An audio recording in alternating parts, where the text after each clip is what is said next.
Maka kita minta kepada Gubernur Deddy Mulyadi, tolong hargai rekomendasi MUI, hargai fatwa MUI, hargai suara para ulama, cari solusi lain, jangan bikin solusi yang bertentangan dengan syariat. Makanya saya mau tanya masyarakat umat Islam, siap jaga Jawa Barat? Siap jaga Jawa Barat? TV Al-Wahab, Hot Inspiration.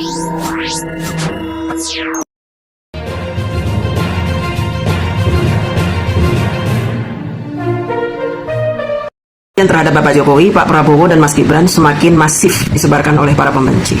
Sebelum kita membahas itu, saya ingin bercerita tentang masa dulu di tahun 1832 ketika bangsa Yaman berbondong-bondong datang ke tanah air untuk bekerja di perusahaan Belanda bernama VOC. Mereka imigran datang ke Indonesia.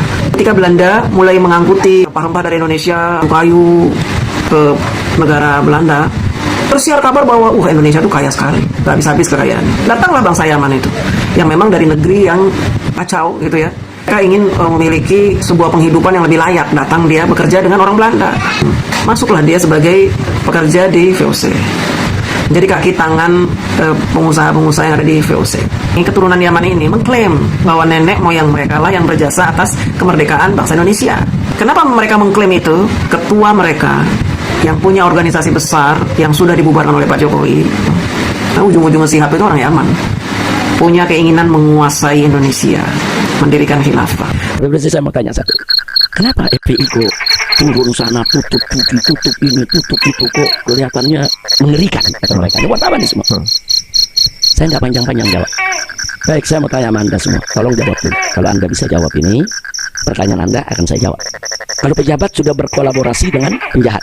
Sejak era Gus Dur hampir berhasil mereka mempengaruhi rakyat Indonesia untuk percaya omongan dia. Di era Bapak Jokowi, mereka semakin berkembang, semakin bertambah banyak pengikutnya, kemudian sukses mengadakan demo demi demo untuk memakzulkan Pak Jokowi, tapi selalu gagal.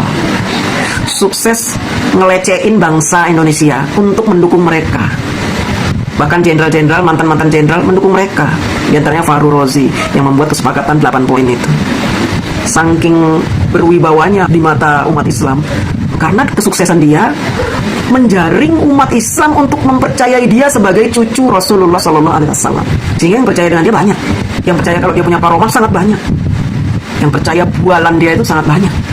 Dan dia hampir sukses menguasai Indonesia lewat Prabowo Subianto di tahun 2014. Pak Jokowi menang, tapi menangnya menang tipis. Boleh dikata orang Yaman ini hampir sukses menguasai Indonesia lewat Pak Prabowo. Begitu pula di periode kedua, hampir menang, kalahnya tipis. Setiap kali Habib memerintahkan anak buahnya untuk melakukan aksi, berjuta-juta orang, berbondong-bondong orang datang untuk berperang. Seolah-olah mereka mendapat perintah dari Rasulullah SAW. Mereka percaya turunan Rasulullah, dan mereka sangat takut untuk membantah. Tapi mereka juga heran, kok gagal menjatuhkan Pak Jokowi? Kok selalu kalah? Kenapa begitu? Kok kalah terus kita? Kok keturunan Nabi kalah melawan Jokowi? Yang padahal mereka terus-menerus menyebut-nyebut Pak Jokowi itu orang Cina, orang kafir, orang Kristen, PKI, pelongo-pelongo. Di-downgrade terus Pak Jokowi, tapi kok kalah dengan orang yang sudah rendah ini, direndahkan ini? Kok mereka selalu kalah?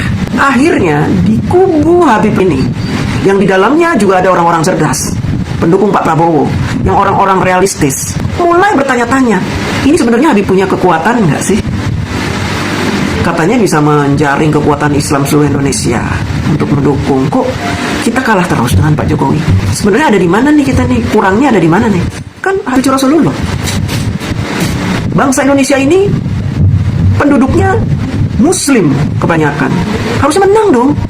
Karena Muslim itu mencintai Rasulullah SAW. Harusnya menang. Tapi kok gak pernah menang? Akhirnya mereka terpecah menjadi beberapa bagian. Ada yang tetap takzim sampai sekarang detik ini, tetap memuja-muja Habib. Tapi sebagian lagi sudah mulai kayaknya meragukan. Kenapa doa-doa tidak pernah dijawab oleh Allah? Kenapa Ijtima ulama 2 periode selalu bisa ditumbangkan oleh kubu Pak Jokowi? Padahal kubu Pak Jokowi kubu sesat, PKI, kafir. Tapi kenapa Jokowi selalu menang? Untuk meyakinkan pengikutnya yang bertanya-tanya, kenapa kita selalu kalah sih lawan Jokowi? Kita ini kumpulan dari ulama-ulama loh. Tapi kok rakyat Indonesia nggak dukung kita ya? Yang Islam-Islam itu. Oh iya, mereka itu sesat. Karena tergila-gila sama Pak Jokowi. Tergila-gila sama Pak Jokowi sampai mau menggadaikan akidahnya. Itu yang selalu mereka tuduhkan terhadap pendukung Pak Jokowi itu. Seolah kami ini menggadaikan akidah kami demi mendukung Jokowi dan mengabaikan himbauan mereka itu yang mengaku keturunan Rasulullah SAW. Dulu itu Habib Rizik bilang ke keturunan-keturunan Arab itu ya, untuk melakukan tes DNA supaya nanti umat Islam yang meyakini mereka sebagai keturunan Rasulullah tidak ragu-ragu. Jadi mendukungnya itu maksimal. Kalau disuruh serang dia menyerang karena yakin turunan Rasulullah yang nyuruh, berarti perintah Rasulullah juga kan. Tahu sendiri kan kalau orang sudah fanatik dengan agama Islam itu, apapun yang dikatakan oleh keturunan Rasulullah itu udah pasti apa yang diucapkan oleh Rasulullah. Samina wa ta'na begitu. Makanya Habib Rizik meminta kepada seluruh turunan Arab itu yang dihabib-habibkan itu untuk membuat sertifikat kehabiban. Bahkan diminta untuk kalau perlu lu tes DNA supaya umat Islam yakin bahwa lu itu memang cucunya Rasulullah SAW, untuk menunjukkan kekuatan mereka yang semakin powerful katanya itu. Mereka mengajak Anies Baswedan untuk melawan Ahok di Pilgub tahun 2017. Kalau cuma Jakarta udah pasti menang lah kita. Kita kuasai Jakarta dulu. Jakarta bisa kita kuasai, setelah itu kita kuasai Indonesia. Anies menang dengan berbagai cara, meskipun dengan menjual ayat dan mayat. Masih ingat ya? Gak perlu saya bahas lagi lah itu. Ya, sampai akhirnya Pak Ahok dikriminalisasi, di penjara. Tetapi di periode kedua Pilpres mereka kalah, walaupun kalah tipis. Nah kemudian ketika Bapak Jokowi merangkul Bapak Prabowo, ini adalah strategi brilian seorang Joko Widodo, yang memang pada dasarnya Pak Jokowi ini adalah orang yang tahu terima kasih, dan Pak Jokowi juga mengetahui posisi organisasi Islam ini di Indonesia seperti apa. Bahkan Pak Jokowi tahu bahwa mereka punya kekuatan di luar negeri, di beberapa negara, punya hacker-hacker, ahli-ahli IT yang disebar di beberapa negara untuk menyebarkan berita-berita kebencian. Pak Jokowi tidak mau gegabah membiarkan organisasi Arab ini mempengaruhi pikiran rakyat Indonesia.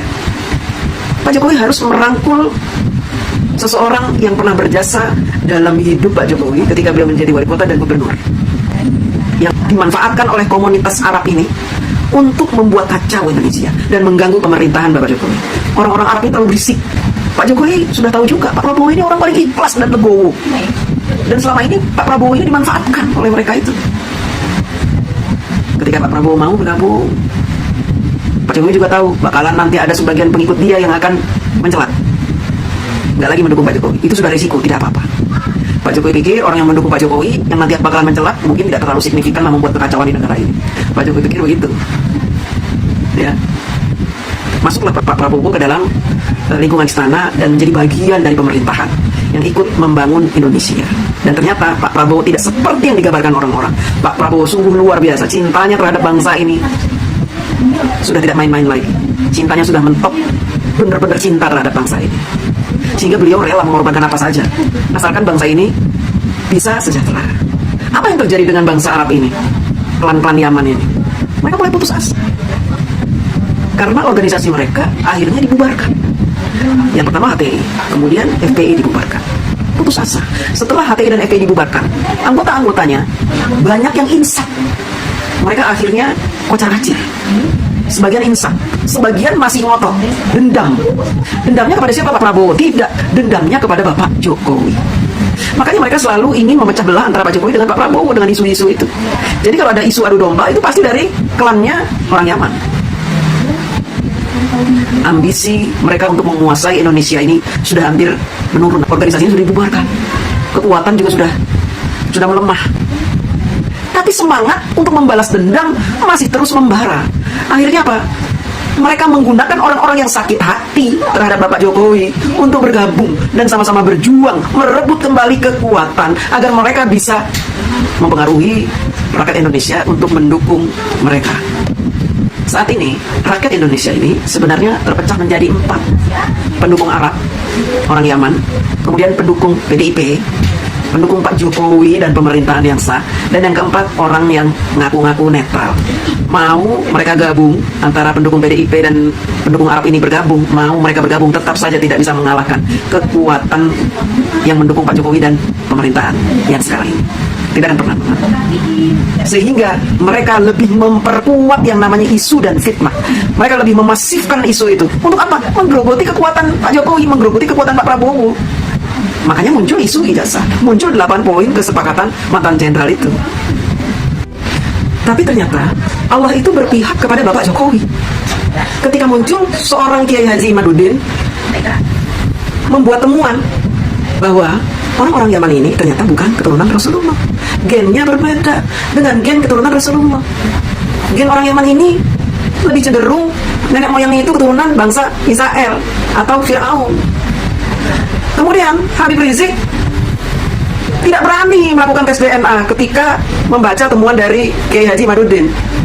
Habib Rizik juga mulai meragukan dirinya sendiri sebagai keturunan Rasulullah, meragukan teman-teman yang Arab itu sebagai keturunan Rasulullah. Akhirnya mereka mengharamkan tes DNA. Kenapa keluar fatwa keharaman tes DNA ini? Karena itu satu-satunya cara untuk menjaring kekuatan umat Islam di Nusantara ini. Kalau mereka ketahuan bukan keturunan Rasulullah, bubar yang mendukung mereka. Bubar jalan, mereka gak akan punya kekuatan apa-apa lagi.